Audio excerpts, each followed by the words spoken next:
ચાલો વિદ્યાર્થી મિત્રો, અગાઉના લેક્ચરમાં આપણે આંકડાશાસ્ત્રમાં પ્રશ્નપત્રની બ્લુપ્રિન્ટ વિશે સમજ મેળવેલી.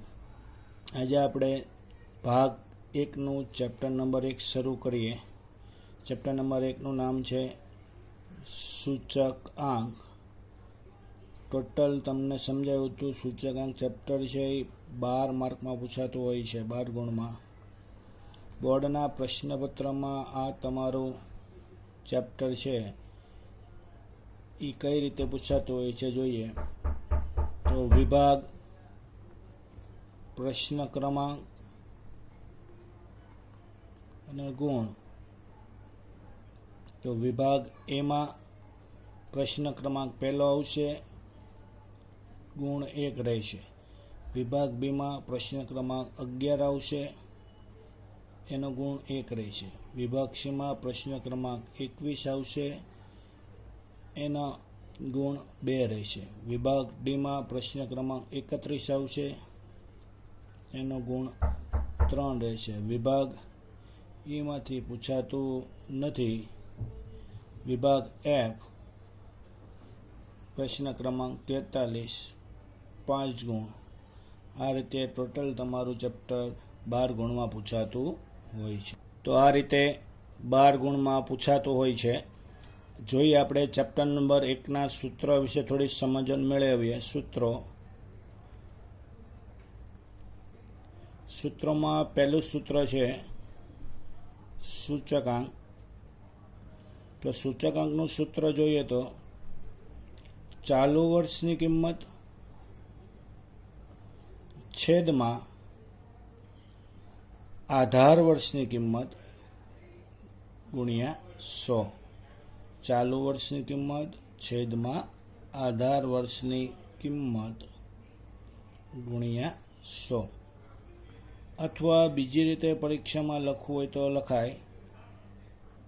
સૂચકાંકને અંગ્રેજીમાં ઇન્ડેક્સ નંબર કહેવાય. એટલે શેના વડે દર્શાવાય? આઈ વડે. તમને ખબર છે કિંમત એટલે પ્રાઇસ સંકેતમાં પી વડે. કિંમત એટલે પ્રાઇસ સંકેતમાં પી વડે. હવે ખાસ યાદ રાખજો, ચાલુ વર્ષ હોય તો આની પાછળ 1 લાગે એટલે ચાલુ વર્ષની કિંમત, અને સંકેતમાં કહેવાય P1. આધાર વર્ષ હોય તો પાછળ 0 લાગે એટલે આધાર વર્ષની કિંમતને સંકેતમાં P0 કહેવાય, અને ગુણ્યા 100. એટલે તમારું સૂત્ર બને I બરાબર P1/P0 ગુણ્યા 100. બીજું સૂત્ર છે અચલ આધારની રીતે.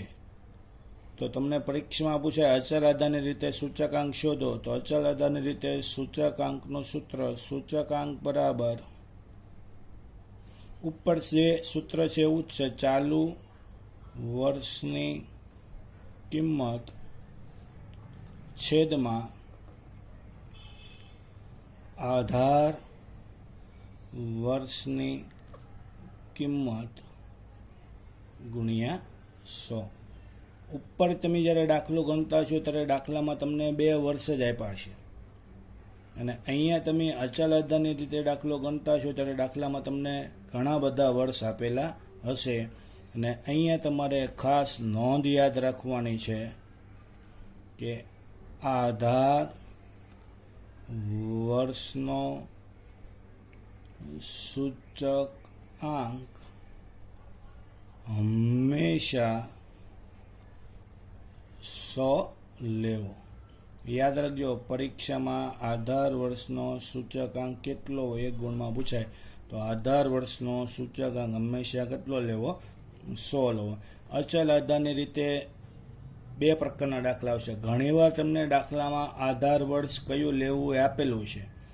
તો આધાર વર્ષ કયું લેવું એ આપેલું હોય તો જે વર્ષ આધાર વર્ષ તરીકે લીધું હોય તો એની સામે જવાબના ખાનામાં એનો સૂચકાંક કેટલો લખવાનો? 100 લખવાનો. ઘણીવાર તમને દાખલામાં આધાર વર્ષ આપેલું નહીં હોય. જો આધાર વર્ષ ન આપેલો હોય તો તમારી રકમમાં જે પહેલું વર્ષ હોય એ આધાર વર્ષ તરીકે તમારે લેવાનું હોય છે.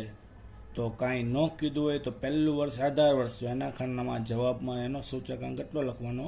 100. હવે તમે સૂત્રમાં બધે કિંમત લખો છો. અહીંયા યાદ રાખવા માટે કિંમત લખેલું છે. રકમમાં નિકાસ હોય તો ચાલુ વર્ષની નિકાસ છેદમાં આધાર વર્ષની નિકાસ ગુણ્યા 100. ઉત્પાદન હોય તો ચાલુ વર્ષનું ઉત્પાદન છેદમાં આધાર વર્ષનું ઉત્પાદન ગુણ્યા 100. ટૂંકમાં રકમમાં જે માહિતી આપી હોય એ તમારે સૂત્રમાં લખવાની હોય છે. આગળ જોઈએ સૂત્ર નંબર 3. ત્રીજું સૂત્ર છે તમારું પરંપરિત આધારની રીતે. તો પરીક્ષામાં પૂછાય પરંપરિત આધારની રીતે સૂચકાંક શોધો. તો પરંપરિત આધારની રીતનું સૂત્ર છે. સૂત્ર જોઈએ. સૂચકાંક બરાબર અંશ તો આગળ લખી જાય જ મુજબ ચાલુ વર્ષની કિંમત છેદમાં યાદ રાખજો આગળના વર્ષની કિંમત ગુણ્યા 100. આગળનું જે સૂત્ર લખ્યું હતું એમાં અહીંયા આધાર વર્ષ લખ્યું હતું. અચલ આધારની રીત હોય તો એમાં છેદમાં આધાર વર્ષ આવે અને પરંપરિત આધારની રીતે દાખલો ગણો તો છેદમાં શું આવે? આગળના વર્ષનું આવે. યાદ રાખજો. આમાં પણ નોંધ ખાસ યાદ રાખવાની છે. પ્રથમ વર્ષનો પરંપરિત આધારનો સૂચકાંક 100 લેવો. ક્યારે? તો જો આગળના વર્ષની બદલે અને બીજું કહેવાય આધાર વર્ષ. આગળના વર્ષનો કૌંસમાં આધાર વર્ષનો ઉલ્લેખ ન હોય તો ખાસ યાદ રાખજો. જ્યારે તમે પરંપરિત આધારે દાખલો ગણશો એટલે નોંધ યાદ રાખવાની. પ્રથમ વર્ષનો પરંપરિત સૂચકાંક કેટલો લેવાનો? તો કે 100. ક્યારે? તો કે આગળના વર્ષનો ઉલ્લેખ ન હોય. ઘણાને આગળના વર્ષમાં ન ખબર પડે તો આધાર વર્ષ. જો આમાં બે પ્રકારના દાખલા આવશે. જો આગળના વર્ષનો ઉલ્લેખ ન હોય તો તમારે રકમમાં પહેલા ખાનાના જવાબમાં 100 લખવાના, અને જો આગળના વર્ષનો ઉલ્લેખ હોય તો તમારે રકમના ખાનામાં જે પહેલા ખાનામાં 80 હોય તો જવાબમાં 80 લખવાના. રકમમાં પહેલા ખાનામાં 120 હોય તો જવાબમાં 120 લખવાના. ક્યારે? યાદ રાખજો, જો આગળના વર્ષનો ઉલ્લેખ હોય તો. જો ન હોય તો ડાયરેક્ટ કેટલા લખવાના છે? 100. તો તમારું સ્વાધ્યાય 1.1માં 3 સૂત્ર આવશે. હવે તમારે સ્વાધ્યાય 1.2 માટે છે પરિવર્તનની રીત. તો પરિવર્તનની રીતમાં ચોથું સૂત્ર જોઈએ. અચલ આધારના સૂચક આંકને પરંપરિત આધારના સૂચકાંકમાં પરિવર્તન કરો અથવા ફેરવો. તમે જે લખો અચલ આધારના સૂચકાંકને પરંપરિત આધારના સૂચકાંકમાં શું કરવાનું છે? પરિવર્તન. હવે યાદ રાખજો, આગળ છે અચળ, પાછળ છે પરંપરિત. તો પાછળ કોણ છે? પરંપરિત. તો તમારા સૂત્રની શરૂઆત થાય પરંપરિત આધારે સૂચકાંક. યાદ રાખજો, પરિવર્તનમાં બે પ્રકારના સૂત્ર છે. પહેલું તમે ભણો છો અચલવાળાને શેમાં ફેરવવાનું છે? પરંપરિતમાં ફેરવવાનું છે.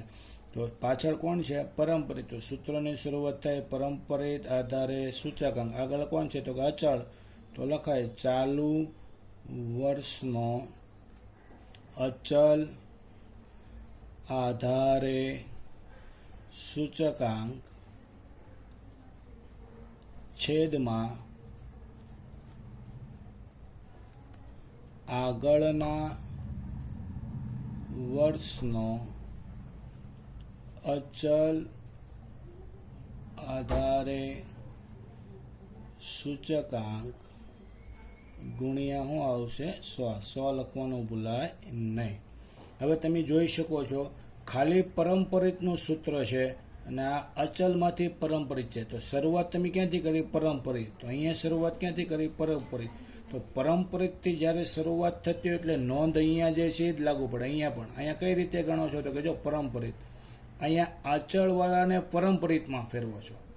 તો શરૂઆત ક્યાંથી થાય? તો કે પરંપરિત. જ્યારે દાખલો પરંપરિત આવે એટલે નોંધ જ લાગુ પડે. પ્રથમ વર્ષનો પરંપરિત આધારનો સૂચકાંક 100 લેવો. ક્યારે? જો આગળના વર્ષનો ઉલ્લેખ ન હોય તો અહીંયા તમે જોઈ શકો છો બંને પરંપરિત જ છે. ફેર એટલો છે, અહીંયા ચાલુ વર્ષ છે, અહીંયા ચાલુ વર્ષ, અહીંયા આગળના વર્ષ, અહીંયા આગળનું વર્ષ. અહીંયા તમને કિંમત આપી હોય તો કિંમત લખવું પડે, ઉત્પાદન આપ્યું હોય તો ઉત્પાદન લખવું પડે, નિકાસ આપી હોય તો નિકાસ લખવી પડે. અહીંયા ફરજિયાત તમારે અચલ આધારે જ આવે. કેમ? તો કે અચલવાળાને તમારે શેમાં ફેરવવાનો છે? પરંપરિતમાં. એટલે બંને દાખલા એક જ રીતે થાય, ખાલી સૂત્રમાં થોડો ફેરફાર છે. અહીંયા રકમમાં તમને જે વસ્તુ આપી હોય ને લખવી પડે. અહીંયા ફરજિયાત અચલ આધારે જ આવે. ચાલુ વર્ષનો અચલ આધારે સૂચકાંક છેદમાં આગળના વર્ષનો અચલ આધારે. કેમ? તો કે અચલવાળાને શેમાં ફેરવવાનું છે? પરંપરિતમાં. રકમમાં તમને શું આપ્યું હોય? અચલ આધાર. આ યાદ રાખવા માટે છે ચા અ છેદમાં આ ગુણ્યા 100. યાદ રાખવા માટે ચા અ એટલે ચાલુ વર્ષનો અચલ આધારે છેદમાં આ એટલે આગળના વર્ષનો અચલ આધારે ગુણ્યા 100. અને હવે છેલ્લું સૂત્ર છે, પરીક્ષામાં પૂછાતું હોય છે 1 ગુણમાં અથવા દાખલો 3 ગુણમાં આવે છે. પરંપરિત આધારના સૂચક આંકને અચલ આધારના સૂચક આંકમાં પરિવર્તન કરો. તો ઉપર જોઈએ તો એમાં અચળવાળાને શેમાં ફેરવવાનું? તો પરંપરિતમાં. અહીંયા તમે જુઓ છો પરંપરિત વાળાને શેમાં ફેરવવાનું છે? અચળમાં. ઉપર કોણ પાછળ હતું? પરંપરિત. તો જવાબની શરૂઆત ક્યાંથી થાય? પરંપરિત. અહીંયા કોણ છે પાછળ? અચળ. તો અહીંયા શરૂઆત થાય અચલ આધારે સૂચક આંક. સૂત્ર તમારું ખાસ યાદ રાખજો. આ એક જ સૂત્ર એવું છે કે જેમાં છેદમાં 100 આવે છે, બાકી બધામાં જો ગુણ્યા 100 છે. સૂત્ર જોજો, ચાલુ વર્ષનો પરંપરિત આધારે સૂચકાંક ગુણ્યા આગળના વર્ષનો અચલ આધારે સૂચકાંક છેદમાં શું આવશે? 100. અહીંયા બે વસ્તુની જરૂર પડશે, તમે જોઈ શકો છો. બે કઈ વસ્તુની જરૂર પડશે? તો કે પહેલું છે ચાલુ વર્ષનો, અહીંયા કયો જોઈએ છે? પરંપરિત જોઈએ છે. અને અહીંયા જોઈએ છે આગળના વર્ષનો કયો જોઈએ છે? અચળ જોઈએ છે. એટલે બંને અલગ અલગ. ટૂંકમાં યાદ રાખવું હોય તો યાદ રાખવા માટે ચાપ ગુણ્યા આ અહીંયા બધા પ કરી નાખે છે. અહીંયા શું આવશે? ચાપ ગુણ્યા આ છેદમાં શું આવશે? 100. હવે આ યાદ રાખવા માટે છે, પરીક્ષામાં ટૂંકમાં તમારે લખવાનું નથી, આખા વાક્યમાં જ તમારે સૂત્ર લખવાનું છે. પરંપરિત વાળાને શેમાં ફેરવો? તો કે અચળમાં. પાછળ કોણ? અચળ. તો શરૂઆત થાય અચળ આધારે સૂચકાંક, કાઉન્સમાં લખવાનું ચાલુ વર્ષનો પરંપરિત આધારે સૂચકાંક ગુણ્યા આગળના વર્ષનો અચલ આધારે સૂચકાંક છેદમાં 100. આમાં પણ નોંધ છે, યાદ રાખજો. નોંધ શું કહે છે? તો નોંધમાં એવું છે, પ્રથમ વર્ષનો અચલ આધારનો સૂચકાંક પ્રથમ વર્ષના પરંપરિત પરંપરિત આધારના સૂચકાંક જેટલો લેવો. આની નોંધ છે, યાદ રાખજો. જ્યારે પણ પરંપરિતવાળાને અચલમાં ફેરવો ત્યારે નોંધ છે. શું છે? કઈ રીતે ગણો છો? અચલ. તો હું લખ્યું જો પ્રથમ વર્ષનો અચલ આધારનો સૂચકાંક પ્રથમ વર્ષના પરંપરિત આધારના સૂચકાંક જેટલો લેવો. જો ન ખબર પડે તો એક વસ્તુ યાદ રાખવાની, ચા પ અને આ વાળું સૂત્ર આવે એટલે તમારે દાખલાની રકમમાં પહેલા ખાનામાં રકમમાં જે કિંમત આપી હોય એ કિંમત તમારે બેઠી ક્યાં મૂકવાની? જવાબના ખાનામાં મૂકવાની. દાખલા તરીકે પહેલી કિંમત તમને આપી છે 80 રકમના ખાનામાં, તો જવાબમાં કેટલા લખવાના? 80. જો તમે ભૂલમાં 100 લખશો તો આખો દાખલો તમારો કેવો પડશે? ખોટો પડશે. એટલે ખાસ યાદ રાખજો. મોટું સૂત્ર ચા પ અને આ વાળું આવે એટલે તમને કાંઈ યાદ ન હોય નોંધ, તો શું કરવાનું? તો કે રકમમાં જે કિંમત આપી હોય ક્યાં લખી દેવાની? જવાબના ખાનામાં. આ સાથે આપણે સૂત્રની સમજૂતી પૂરી કરીએ છીએ. આગળના લેક્ચરમાં આપણે દાખલાની શરૂઆત કરીશું થોડી. આ સાથે આ લેક્ચર આપણે પૂર્ણ કરીએ છીએ. અસ્તુ.